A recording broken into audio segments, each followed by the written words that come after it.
Hello, good morning, Saints fans and Chelsea fans. If you're tuning in for this one, this is another off the cuff video. This isn't part of the main podcast, but yeah, you are on the Southampton Way podcast channel. If you'd like to support us in any way, create these types of videos and really sort of up the game for this season, all you've got to do is pop to the YouTube channel and subscribe to it. Give us a follow on socials. It helps more than you believe. It really does help when you show that sort of support. So thank you to those who've done so far. If you do enjoy it and you want to subscribe, head over and do so. And I thank you in advance for that. We are here today to have a talk about Romeo Lavia. So he has made this morning his departure Instagram official before Southampton or Chelsea have with a goodbye message. So I just wanted to have a quick chat about Lavia, um, what he's done for us in the short time he's been here, the sort of player he seems to be, and the sort of player I think he will be going forward, and possibly go over a couple of the reasons why Poch may have been able to drag him in over Klopp. So yeah, let's go for it. So we'll start with Romeo's goodbye message. So he's put out this morning to Saints fans. As I say goodbye, I want to say a big thank you for everything you have given me during my time here. I've instantly felt the love from you all, despite us not achieving our shared goals. I'll never forget the belief the club and Saints all around the world showed me, and I hope I was able to repay the faith you put in me. I'd especially like to thank all of my teammates and staff members within the club involved closely or not for putting your arms around me since the day I walked through the Staplewood campus, and for all the daily work and help behind the scenes, making me become a better person, athlete, and football player. You have all played a massive part into making my integration into a real professional football easier. I will forever be grateful to you. For those reasons, this club will remain close to my heart, will always remain close to my heart. Good luck this season, and I look forward to seeing the club marching back into the Premier League where it belongs very soon. Thank you, Saints, Romeo, red heart, white heart. And it's a picture of him applauding the Northern End, as presumably on the final day last season. So let's talk about Romeo. He joined as an 18-year-old nipper, who, as far as I'm aware, only had senior experience in cup games. I don't think he ever played a Premier League game. Um, so I believe he hadn't really had any true senior experience when he joined. I don't think any of us anticipated just how good this kid was going to be, because you look at highlight reels of youth games and it only tells you so much, right?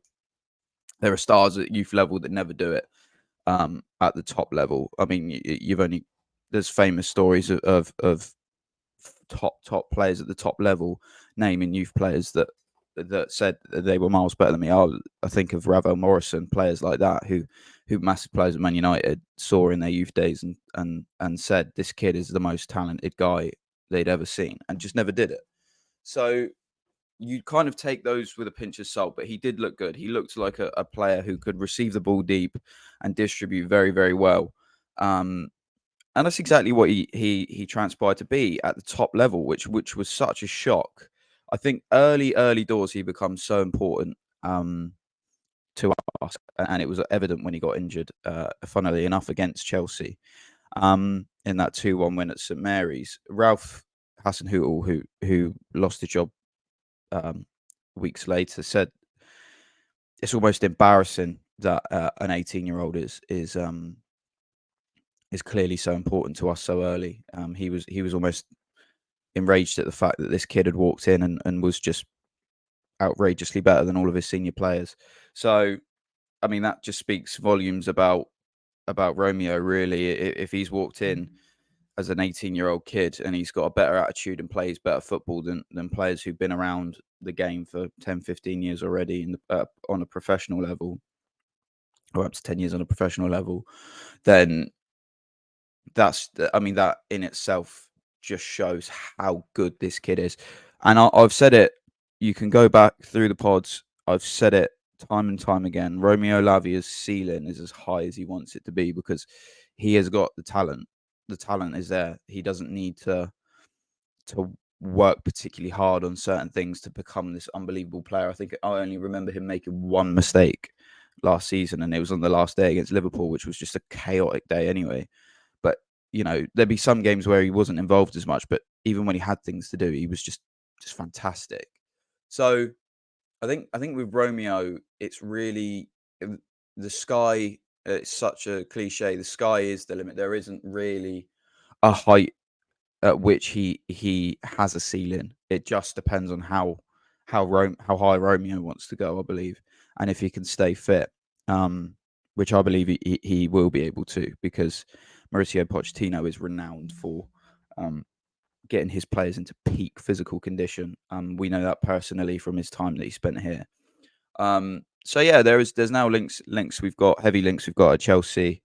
Um, I just think it's a fantastic deal for both parties, and people will laugh at it, and maybe Liverpool fans might laugh at it to try and make themselves feel better that that they didn't get him. But I tell you now, we'll look back at this in 5 years and say how did Chelsea get Romeo Lavia for 58 million? I'm telling you now, you could mark it. How did Chelsea get Romeo Lavia for 58 million pounds? I think before I do talk about Chelsea, I will just say he will be missed at Saints. Um, let's not kid ourselves about that. There will be fans who go, "Oh, whatever," because he hasn't played this season. I feel very similarly when we are playing. It's like you don't notice it, but if you sit back and you think, does Romeo Lavia improve our team? Significantly, yes.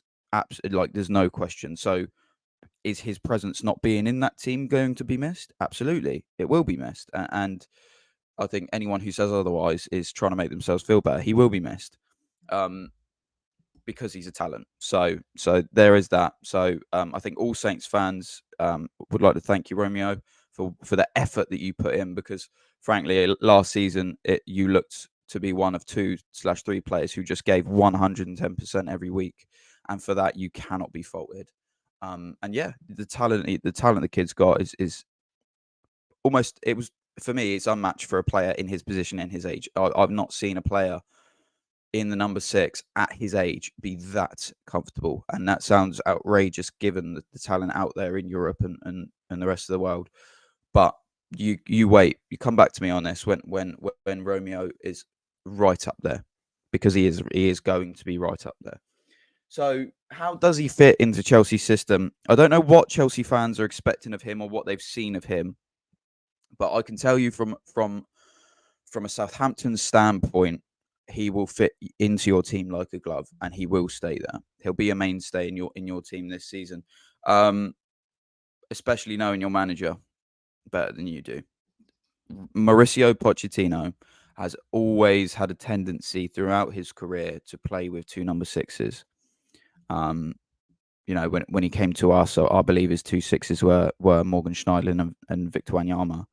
Um, on a rotation, and he went to Tottenham. He did a similar thing. He even brought Wanyama into the club to play with two sixes, and then he moved on to PSG, and he plays with two sixes in Idrissa Gueye and Marco Verratti, I believe. He likes having two holding midfielders, which is, I think, is perfectly fine, because he also likes his team to go forward as a unit and come back as a unit. And you will find that you will have one of the fittest teams in the league, one of the most durable teams, minus in Reece James, obviously.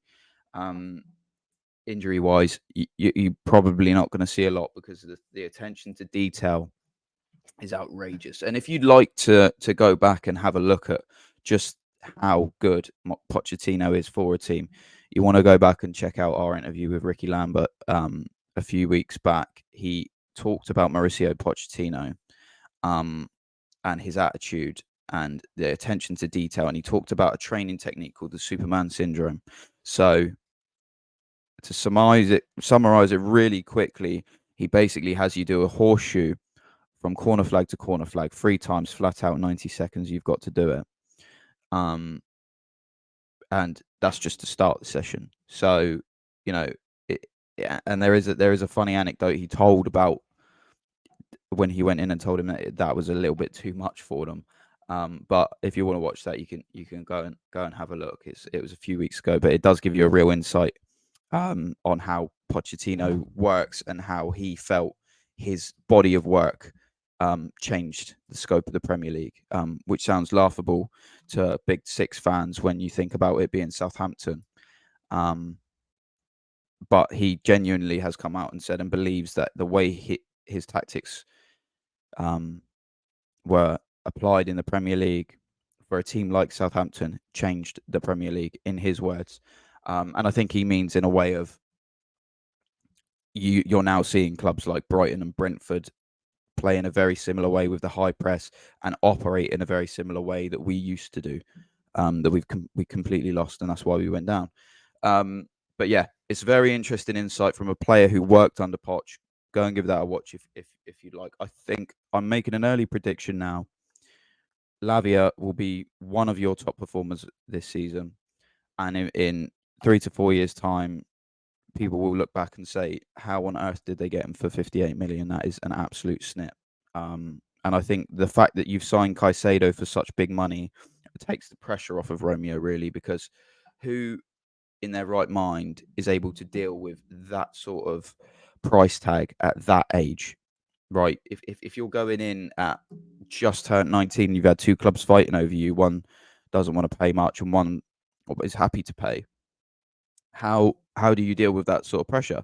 And I think you've got a perfect opportunity. Is he doesn't have to, because the pressure really is on Caicedo to perform. He's only a year, 2 years older than Lavia, and you pay double the money, so he's got all the pressure. Romeo can just play his football.